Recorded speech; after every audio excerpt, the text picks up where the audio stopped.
রাজনীতি খুব খারাপ জিনিস।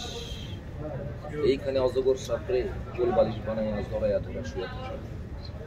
অনেক বছর ধরে আসলে 420-এর সিকুয়াল বা 420-এর আরেকটা ডাবল ধামাকা আসছে না কেন, এটা নিয়ে আমরা অনেক প্রশ্নের সম্মুখীন হয়েছি।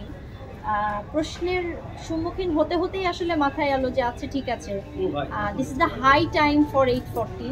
তখনই আমরা এটাকে এক্সিকিউট করার চেষ্টা করেছি এবং হয়েছে। দর্শকদের কাছে এখন 840 চলে আসছে। ইউ নেভার নো, হতেও পারে। সারা দেশ থেকে কেমন সাড়া পাচ্ছেন আর কয়টা হলে মুক্তি পেয়েছে যদি হলে তো মুক্তি পেয়েছে, অলরেডি লিস্ট আমরা শেয়ার করেছি। সারা দেশ থেকে আসলে আমার কাছে মনে হয় যে সাড়া পেতে তো একটু সময় লাগবে।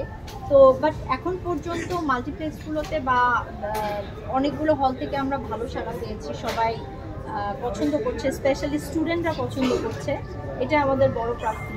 সিনেমাটা ম্যাস অডিয়েন্সের কাছে পৌঁছে দেওয়ার জন্য যতটুকুন এফোর্ট দেওয়া দরকার, যতটুকুন কাজ করা দরকার, আমরা সেই কাজটাই করব এবং সেইভাবে এগোতে চাই এবং আপনাদেরকে সবসময় অ্যাজ ইউজুয়াল আমাদের পাশে চাই।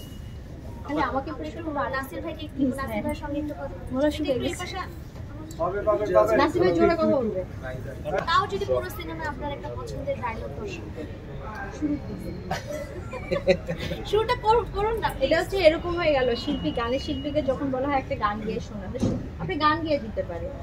রাজনীতি খুব খারাপ জিনিস। এইখানে অজগর সাপড়ে কোল বালিশ বানাইয়া জড়াইয়া ধরে শুয়ে থাকে। কেমন লাগছে আপনার সিনেমাটা? অবশ্যই মানে একটা সংখ্যা থাকে, সিচুয়েশন ভিন্ন থাকলে এই সিনেমাটা মুক্তি পেত কি পেত না, একটা সংখ্যা তো ছিল। আপনার মধ্যে কি সেই সংখ্যাটা ছিল কিনা বা একটা আতঙ্ক ছিল কিনা? আতঙ্ক ছিল না, সংখ্যা কিছুটা ছিল। এরকম হয়ে থাকে, আগেও হয়েছে, তো ওটা কোনো বিষয় নয়। কিন্তু সিনেমাটা করে আমরা খুব মজা পেয়েছি, বিনোদন থেকে শুরু করে